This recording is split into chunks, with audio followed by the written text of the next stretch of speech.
a lovely evening and we are glad that you have joined us. Yes, this is Benjamin Zulu Show. And tonight we want to talk about the issue of dating someone who was not raised on love. Have you ever dated someone and you realize this person does not show you love? And maybe it is because the way he was raised up, he was not raised in love. And so he is not able to function and show that love that is required to be shown to this person who is coming to his or her life. That is what we are talking about.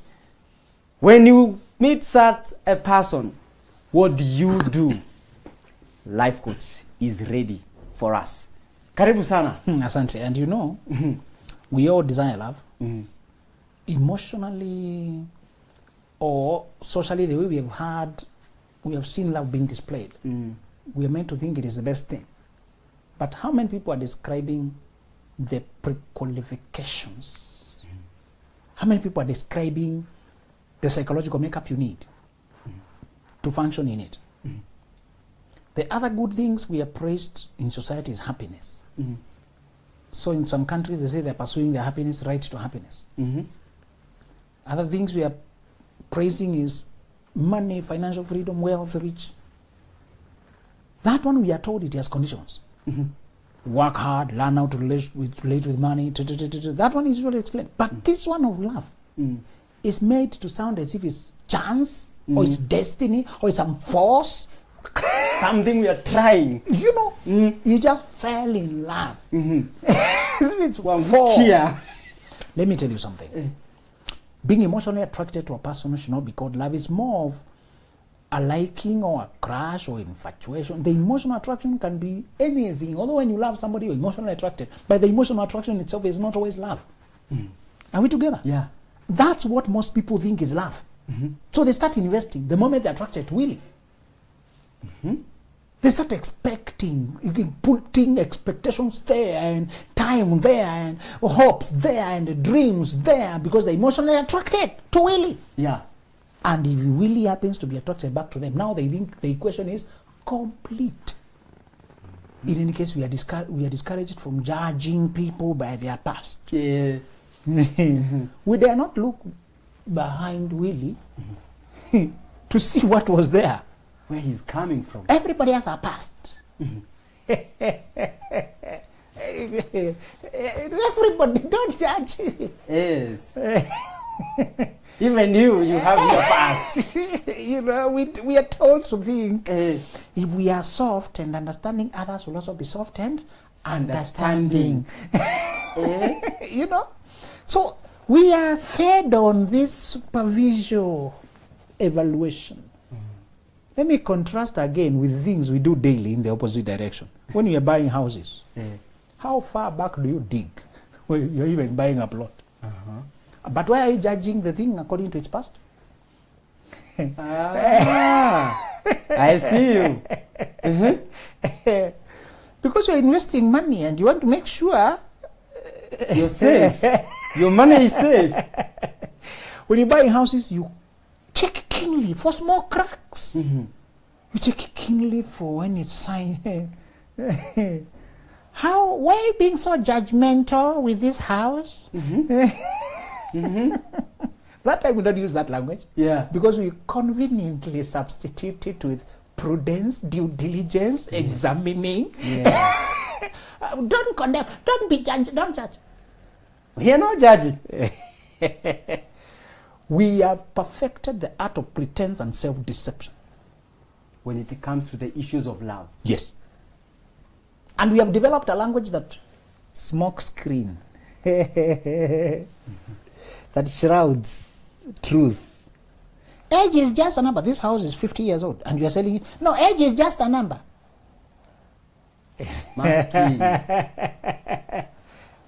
How come? No, you say this car is a 2010 model and you are selling it at what? No, age is just a number, my friend. No. So how come now you are very practical? Age now matters. Yeah. numbers matter. It may just be a number, but numbers matter. Numbers matters. I hope you guys are listening. Because a certain number of money you will not agree to work. A certain figure of money you will now agree. What is changing? The figures matter. Yes. So the square foot figure, Matters a lot.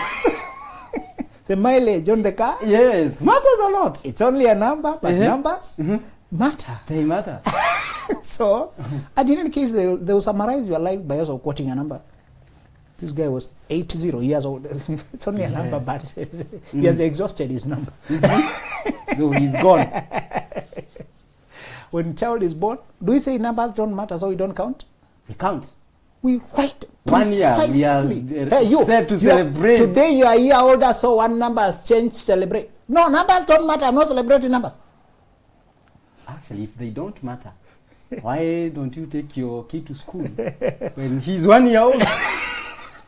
Oh, they ask you, no, I don't keep numbers. I don't believe in numbers.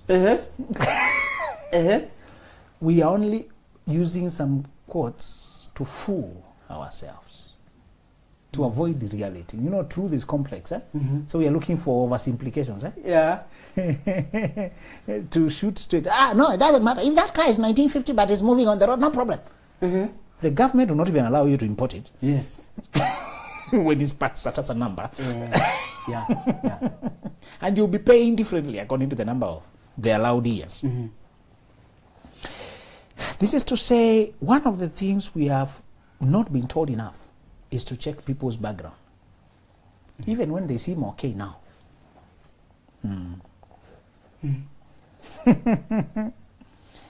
You can judge me according to my parents' behavior.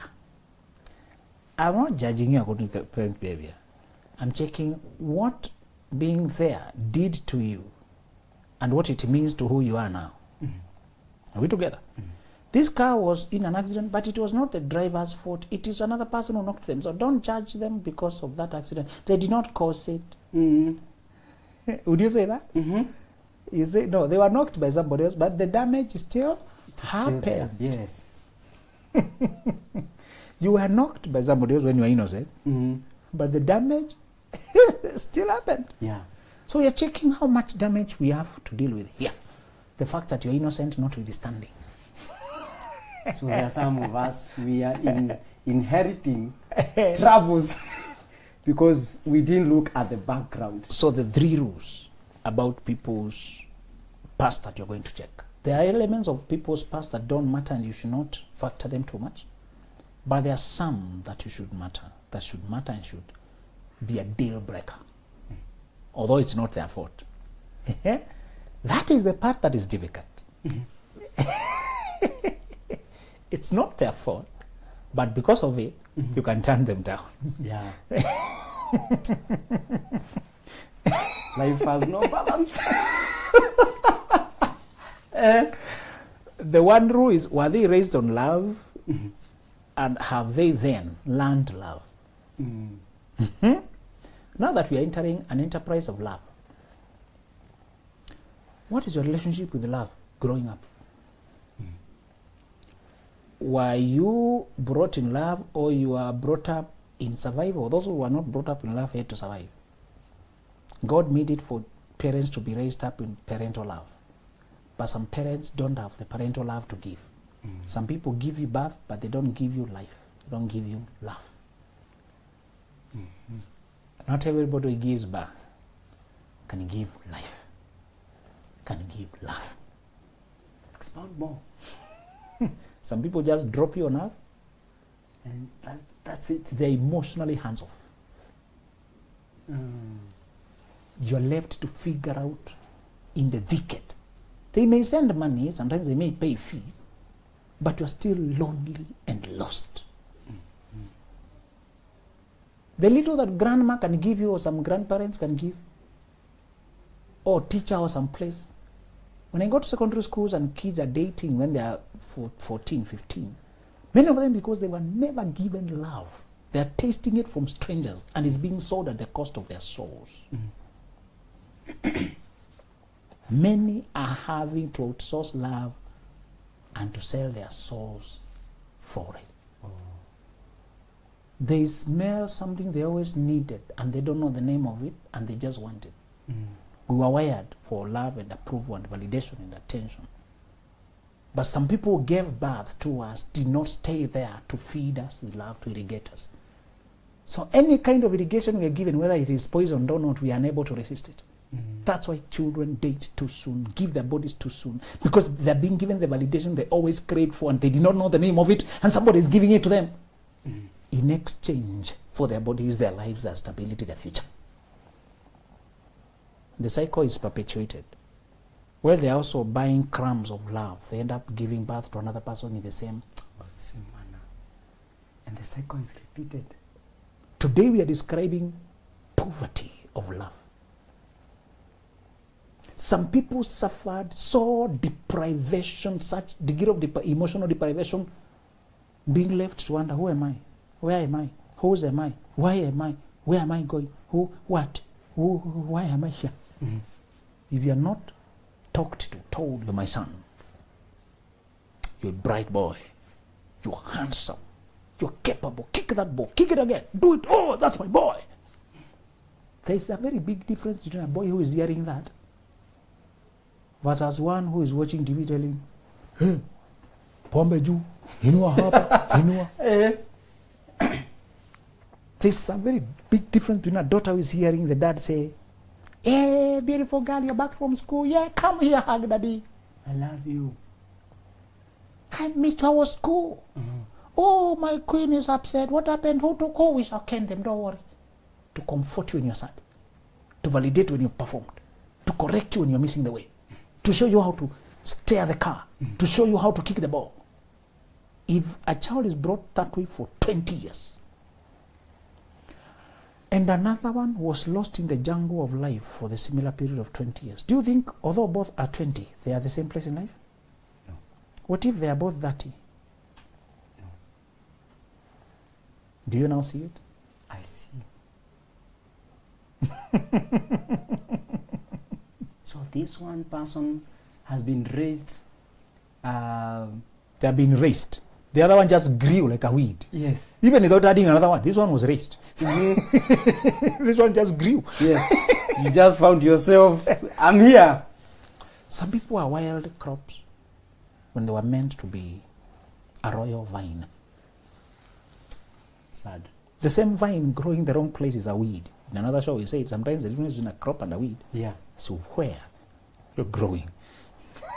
Some people are grown in the wild. So they look like a weed.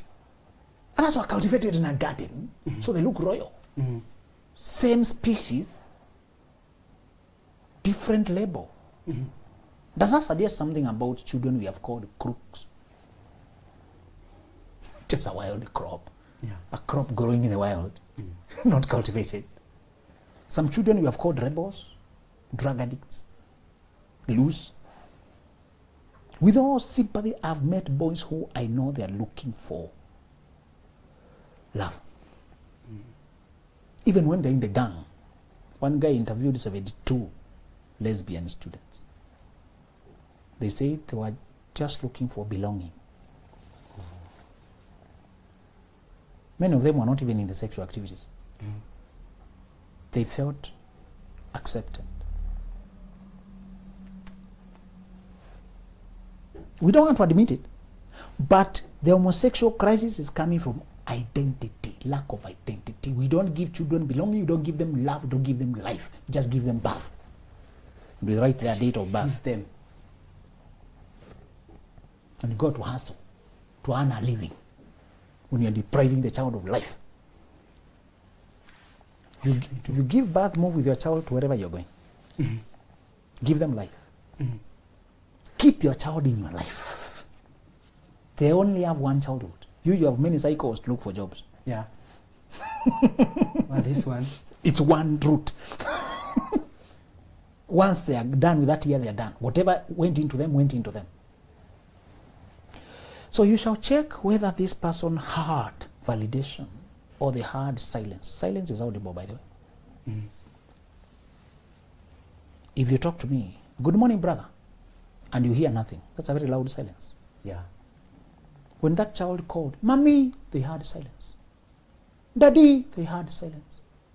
When questions of life were posed, who will pay your fees? Silence.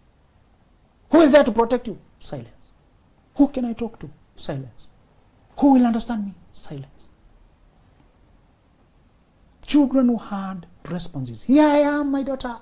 What's happening? Who has touched you? I'll kick them.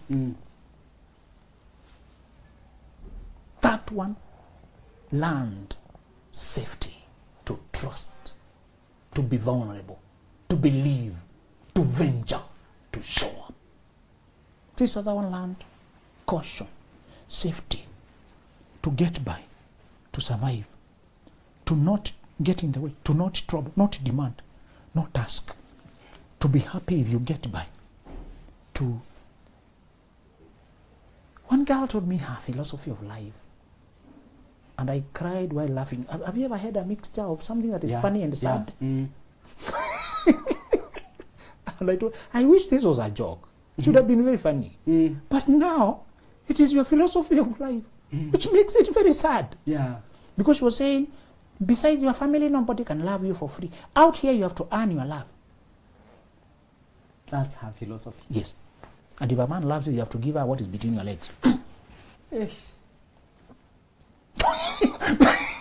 That is her philosophy. See, now how you're shocked? Yeah. That was our philosophy.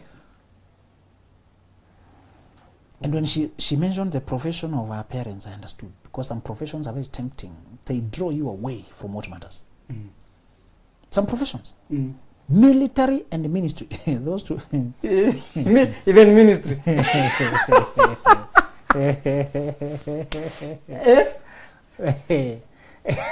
Be careful, because I can see you also. You have tendencies.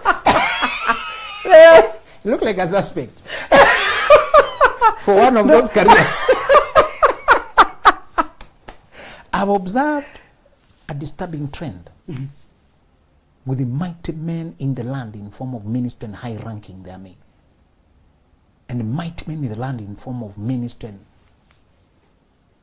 They shepherd thousands, miss out on their own. True. The military man protects millions, misses out on his own. Their careers have a tendency that you must counter consciously. It caught mighty people like Samuel, Prophet Samuel. His children did not pick up his character because he was in a circuit between Bethel, Mizpah. He was in a circuit doing ministry. He would always come home. But I don't know, between the time when he was away, what happened to the children? They became corrupt. They could not take up. Eli missed it. The successor, the predecessor. I saw, oh my God, the mentor missed it. What is this? Ministry has a tendency to take you away emotionally. And if you don't know how to remove the clock of a man of God when you come home to be just a dad and a friend, you're coming home, you're still man of God. If the huge Bible is always around where you sit there, you mean well, you just want to keep the word of God maybe to teach. But because they always see the tool of trade you use in church with you at home, you still appear like you're in work mode. There's no problem with the Bible, but it's the visuals, perceptions. Children are too simplistic in their thinking. Sometimes one way I've advised my young guys who are going to minister, I tell them, you can get different Bible for home just to change the look that you're in work mode. Yeah. To avoid the appearance that you're at work. Because maybe when you're in church, you are no nonsense. When you're holding that Bible, you are no nonsense. When you hold it at home, they don't realize you also look like you are no nonsense. And you're not approachable. So they don't see a father. Sometimes just change the superficial looks. The one at home, make it different. If it's a girl, make it pink. If it's a boy, make it bluish. Yeah. Let her read for you. Let us joke together. Develop a way to remove the clock. And I asked you, when you marry a woman and she become Supreme Court judge, and she's your wife, and there she's my lady, and she has a motorcade, and she has security guard, and she's home, everybody's holding doors for her. Now she's coming home, supposed to hold doors for you. Now serve carry for you. Now serve for you. Or you are the one who is such a big man there, and then you come home and you have a daughter who is asking you to come and play clay. sit on a miniature kitchen, miniature chair, and take a cup of coffee. They say we are in kitchen. Like, this is nonsense. If you don't learn the switch, the seniority of army, I realize the military men, is the respect that is too much. The ranks, they worship ranks. The military is regimented because of the way they have to function. They don't argue about your position. You know who is senior. Our law career, where I come from, my colleagues have a similar problem. We have so much seniority and ranking, which we respect, irrespective of your performance, just being a senior counsel, or you are ahead of me. You get just senior. I may be older in age, but because you are senior. My senior. So because of the ranking, it can get in your head unconsciously. True. If you grow your children with authority, seniority, that girl, I realized she was coming from that. Be very careful. When you have any of the career tendencies that draws you away emotionally, draws you away physically, ranking wise. So the girl had learned to earn from boys' attention by giving her body, and that became her philosophy of life. Very sad. She was not. Parents are not aware. She was not grown up on love. she was deprived in plain sight. The one thing you need to know who you're dating, what they were raised on, is because the immersion, orientation, the feeding, what they were fed on, the word they had, the message they had, programmed and became their self-talk. It became the operating system. You are really checking the operating system. If a computer has Windows as operate Windows 2010, you know what it can do, what it will accept, what it will not accept, which software, how it will, by just telling you the operating system without talking whether it has which software. They always tell you what operating system is there. Is it possible for one person to influence the other? Maybe this was not. Yes, we are coming to corrective measures, and one way is to help people to migrate in the right direction. Because again, it's not permanent or determinant. It is what you are doing with it. The second reason you need to check what the person was raised on is to see whether they are conscious of what they lack and how to compensate. I'm one of the people who was not raised on love, and today I teach about it. So I know the journey across. So let me describe the journey. Yeah. Really, the biggest problem was I did not know what I lacked. I just had undefined cravings. Wondering what's Have you ever been thirsty and you're not sure that you don't know that you're thirsty? So you're craving anything. Crave soda, crave tea, you crave milk. Until you connect your craving fluids. It's really water you need. Yes. That's the problem of not being raised on love. You don't know the name of what you lack, but you have discoordinated random cravings. I have pitied boys who got pornography because of cravings for love and connection. Pitied boys who went to cocaine. Pitied boys who say, I can't live without that girl. It's connection he's looking for, and he does not have a name for it. And if that girl refuses me, I'd rather die. Cigarette. The man is holding the cigarette like it is holy, that is something religious. So what is giving him belonging? I almost felt a kindred spirit when I see a young addict. Young addicts are almost always a question of belonging. Take that to the bank. Simplify the work for schools, because they keep saying, is it exposure? Is it experiment? Who is teaching? And I'm not saying influence doesn't, but a person who is securely attached to a source of love, parent, validation. You show them cigarettes and they'll not pick it up. Can't disappoint dad. Dad doesn't do this thing. Without describing the psychological damage of cigarette, they will refuse it because of that. Yeah. They will see nude images, nude magazines that boys are watching in the dark, perusing the dark. And you say, my mom, I saw people watching things that are not. Why would boys do that? Where do they get? That is called pornography. It's very bad. Avoid it. Thank you, ma'am. How did that kid survive exposure to pornography? There was love. Thank you. And children are good at doing what they see people do. When not what a we child tell is them. loved, they behave to impress the one they love. Remember that. Children don't have enough logic to explain the depth of many things, by the way. They are not that analytical. So you don't have time to explain pornography, why some people do that. They just know, no, mom said no. And that's all, they're saved. Yeah, What if there was no mom? they could have watched. What if mom is there physically but not in my personal life? We don't talk these things. A pedophiles were interviewed how they picked victims, and they say they always ask the child whether they talk personal things of sex and other with any parent. If there was no love connection, close connection, they were vulnerable because they'll not report the first attempts. They'll not report like that. What is the solution? If you date a person like me, you need to know how aware they are of what they lack. Really, it's unfortunate, and I'll tell you the verdict. Supreme Court verdict. Because I was a victim. It will take you a decade at least to learn love. We will not raised on love. A decade. So wait. So if one gets married to someone who was not raised in love, It won't work. If they have never learned it on their own. If you are not raised on love, you have to learn it on your own. Took me 10 years to visit families, follow my mentor, and I'm wondering why they are so peaceful together. They are eating food. There's dad here, mom here, and child here in the same space. Eating food.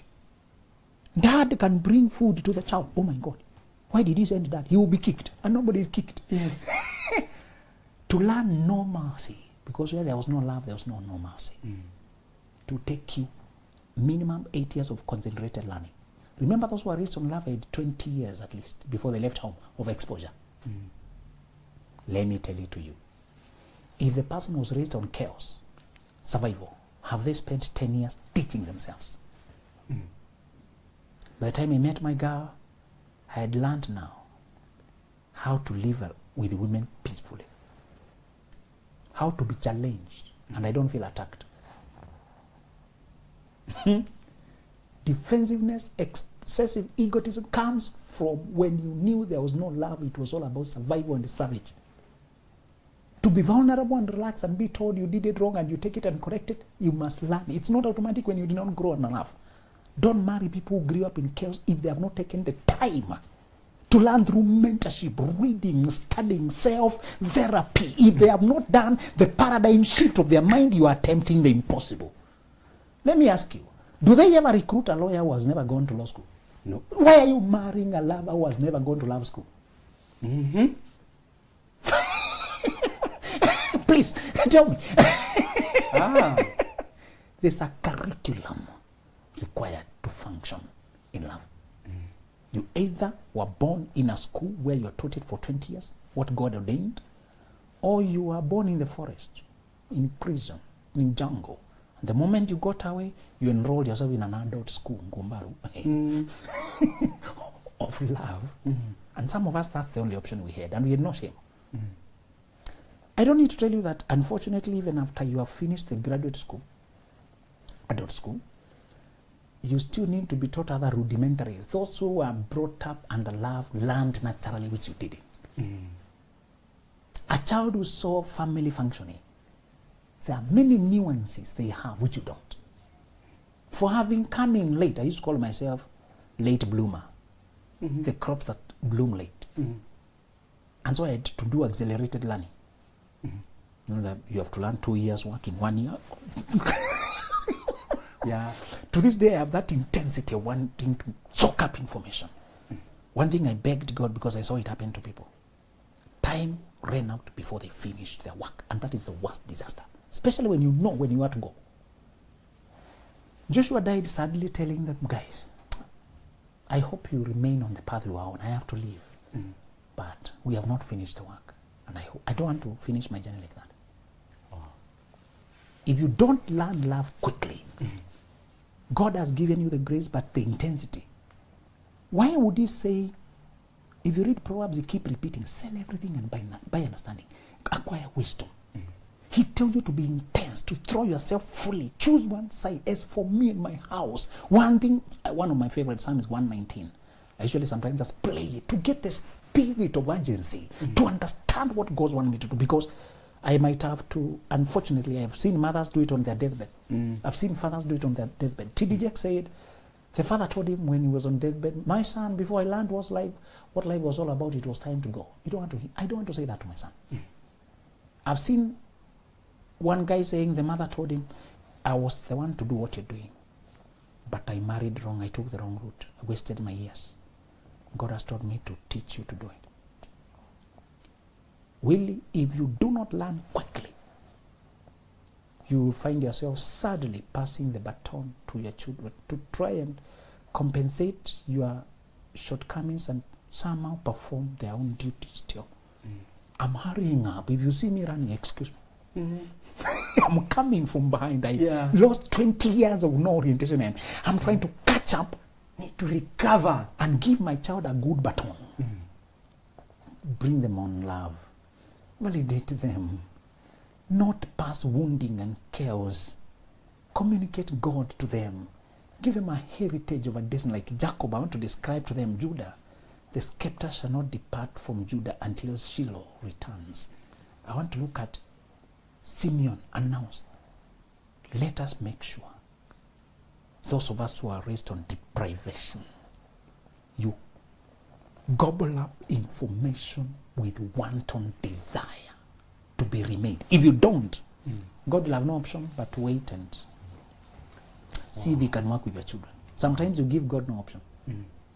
Make sure you do it when you are alive. Thank you so much. And thank you even for being open and sharing your story with us. You know, allowing to be the case study. Thank you so much. Most welcome. Wow. What is your take home? What have you learned? At least if you're already in that situation and now you already have kids, there's something you can do. You can train them and you can show them that love. That love you're not shown, you can show them that love, and they'll be able to grow up as people who knows what is love. They can go through that school of love. Thank you so much for joining us, and see you on the next one.